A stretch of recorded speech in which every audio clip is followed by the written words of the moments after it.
Well, Fever fans, I'm sure many of you missed it today, but there was the first interview with the front office, Kelly Krauskopf, Amber Cox, and Stephanie White at the podium addressing the media for the first time. Also in attendance was Caitlin Clark, Aaliyah, and Lexi. So while they didn't get interviewed, it's cool to see them there supporting the organization, supporting their new head coach, who had many glowing things to say about them. And here are my five big takeaways from this. If you missed it, here are the five big takeaways. The audio wasn't good, so probably not worth watching. I'm going to be honest, unless they somehow clean that up with the recorded copy. But here are my five big takeaways, including one little thing that I think snuck out about Christy's sides. All right, so let's kick it off with the first one, which are that the Fever organization and everyone views them as equal to the Indiana Pacers. So this is a really good thing to have. Obviously, for a lot of the Fever fans or people that believe in Caitlin Clark and the growth that's been happening with the WNBA, you have to say, duh, obviously. But it's a different thing to just believe that as a fan, but then to see it from your franchise and hear it from the people within the organization. And so everyone that was up there today down the line talked about the ownership being brought in by them, how excited they were, how when it was talked about, it was on equal footing. I mean, Kelly coming from the Pacers organization, coming over to the Fever, it's not viewed as like, oh, this is like a step to the side or down, but this is a good career opportunity and move for me. And everything I hear about Kelly, the more she speaks, the more she talks, the more I hear people talk about working with her, why they're here at Indiana and the Fever franchise, because of her and how she is one of the greatest architects in the game, period. It has me really excited for the future of the Indiana Fever. And when they, talked about this team, it was very clear that the ownership's goals and what they're thinking about they're thinking about championship. They're talking about hanging banners for the rafter. We'll get into it, but like they are all in.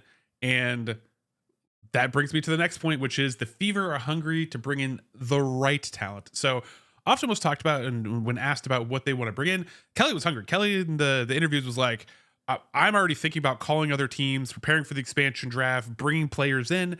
And when they talked about these players, they talked about, yes, we want a high IQ players. They also want veteran experience. I mean, this is a very young team.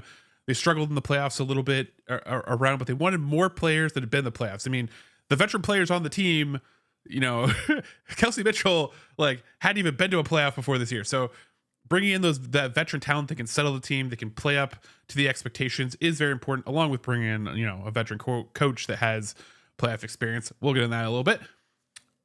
But I think the other thing that they talked about was fitting the team culture, how they complement one another, not just bringing in the best player, but the right players. And the interesting thing is that Kelly and Stephanie even alluded to this, but building around Caitlin Clark, like the Pacers built around Tyrese Halliburton, which is very encouraging that they're already thinking about, okay, what is the culture of the team? Who are the players that complement the talent and the stars of this team, so that we can build something that lasts, but also runs efficiently. And it's not like a bunch of stars kind of competing with each other. The next piece of this is they want to bring in depth as well. So they recognize that having a long bench, it's a long season, injuries happen. You need players that step up. You look at the Liberty winning their championship. There are several players that stepped up through big games in that series. Even for the Lynx, same thing, where, Courtney Williams or Benijah Lanning-Hamilton are coming out and just having all-star performances. And you need that depth. You need players that can step up, and you need to be able to cover for when there are injuries. Same with the Connecticut Sun with Ty Harris getting injured. That hurt them through the beginning of their series against the Lynx, and they were able to, once they were able to fight back and get her back, they were a little bit more competitive in that series as well. So these things all matter, and I'm glad that they are thinking about this. Obviously, professionals, but again, they also echo the goal is the championship with this roster. So the next big point is that when you bring in a coach like this, what do you think, obviously, of your stars? We've talked about building around the stars. So what do you think about Aaliyah Boston and Caitlin Clark? And Stephanie White had nothing but glowing things to say. She studied them during their college careers. She said that you can't teach how uplifting and competitive they are. The fact that they will, take their teams and they will make them better, and they will make each other better, which is iron sharpening iron type of thing. Also players that will grow in the spotlight. So there's some players that will perform very well, but once they get the spotlight, they might shrink. They excel in it. They want to be the hunted. They want to be the one that everybody's coming after, because if that's happening, that means that you are the best. You are the one putting the pressure. You are the one with the leverage. And I love that perspective from her. And the other exciting thing is that she talked about like it'd be great if you had these two players and maybe they're your backcourt, maybe they're two bigs, but this is your point guard and your center, the dream two positions to have to bounce off of each other. And what's even better is they have so much room to grow, and Stephanie sees that and can teach that in them on both sides of the floor, which is great to see. And she said her expectation is they are going to be the best ever, not like the best for this era, the best ever, period, end of story. They're going to have a long storied franchise in the Indiana Fever, and they're going to hang banners from the rafters together, banners plural. So if that's the expectation, the mindset that's coming here, again, like I said, a lot of people were dogging on me for saying like that they, they're going to try to get to a finals, this coming year, but that's their belief. That's their belief too. From everything they're saying, they're not going to outright say that and put that pressure on them, make that shot call in the first season with Stephanie White here, but she's done it before. She took Connecticut to the finals for her first season back. She did it with the Indiana Fever, her first season back with them. I believe that they can do it. And now, would I be disappointed if they made a strong semifinals run and performed very well and showed improvement over the course of the season and they were putting it together? Yeah, I'd be happy with that. I'd be disappointed they didn't get to a finals, but I wouldn't say that I wouldn't say it's a failure. Who knows what it looks like? And again, staying healthy on all those factors, but this is exciting stuff, folks. This is exciting as it gets. The next question is what is Stephanie White going to do different? And the first thing she said is be more creative offensively. So maybe a little dig at Christy not being creative with the offensive side of the ball. And we know that evolved over the course of the season, but clearly Stephanie White, as self-described, is a thinking outside the box type of coach. And she recognizes she has a lot of high IQ, really smart players, and she wants to give them the room to go and not run plays, but create plays and create opportunities. And she described it as having she needs to put a little bit of structure in there too, so they can see maybe the different ways that they can attack. Because I'm sure as the coach of the Connecticut Sun, she saw how the Fever succeeded and then where they really struggled. And she probably saw moments in there was like, man, if they just did this, they would have got us. And so that is a beautiful thing to have as a coach that's literally coached against them. And she even made a tongue-in-cheek joke that one of her favorite things, Stephanie White, was that she doesn't have to plan how to stop Aaliyah Boston, Lexi, and Caitlin Clark. So great to see from her. And the other thing she talked about is she wants to put the best players on the floor that play the best together. Again, this is a chemistry, a culture thing. And I love that focus because it breeds long-term success, and it means you're thinking about it in the right way instead of just getting big names that might stumble you and cost you years when you have this primed level of Hall of Fame talent that you're talking about and that you believe in.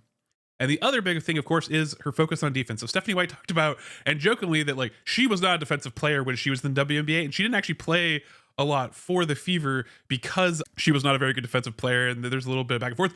But she did describe that the way she coaches is defensively, and she realizes how important it is, and it's a big emphasis for her. And she also, again, agreed with a lot of what I'm saying, is that they don't have to be the best defensive team in the league. They just have to be good enough. They have to be in that top half to have a defense that can hold out when they're having off shooting nights, when things aren't working. Or just good enough that they can hold the other team back while their prolific offense is firing on all cylinders and putting up 100 points a game. That's the kind of mindset that I like to hear from her, and the fact that she preaches defense first and that she has a proven track record of it makes me really confident that the Fever are going to get better at defense next year, which is going to improve their win rate. Even if their offense stayed the same level, if their defense improved, they would have won many more games. And they could have won that first playoff series, to be honest. So I think that this is definitely promising from them. And point number 5, the final point, as I teased a little bit, there was a little sneaky thing that slipped out, which was that Kelly made the decision early on to move on from sides. So, and this is before Stephanie White was even in the picture. So they had already looked at the team, evaluated, said, hey, we have an amazing opportunity here. We have amazing talent. Christy Sides is not the person that can develop that talent. She is not creative offensively, but you could also see it in the games. Like you could see the moments when Caitlin Clark was shutting down, or there's famous clips even still going around of her saying we've already lost, or things like that. There's the famous picture of them all sitting around with Katie Lou Samuelson giving that look. And the other thing that kind of snuck out from Kelly was that she said that Stephanie White was a high IQ player, and the Fever have high IQ players, and that the goal is to win a championship. And I think the key there is that, again, Christy Sides did her job, but again, with those moments you can see of battling, if you have really smart players that know the game at a very high level, you have to bring in someone that has that same level of thinking about the game and basketball IQ. Otherwise, they're just not going to be the respect and trust and output in the culture that you need to build again to go win championships. And we can't rely on, our head coach to also be supporting us in that effort. Then I think that's obviously a flag. And I think probably in exit interviews, probably a lot of discussions, probably a lot of evaluation beyond the opportunity. I think probably some of that stuff came out and was clear, and that is why they moved on from Christy Sides. So anyways, let me know what you think down in the comments below. This was a good interview. Besides the audio issues, it was a great interview to watch and has me excited for next season for the Indiana Fever. So remember, like, subscribe, and as always, you're going to be amazing today because you are amazing. Catch you next episode.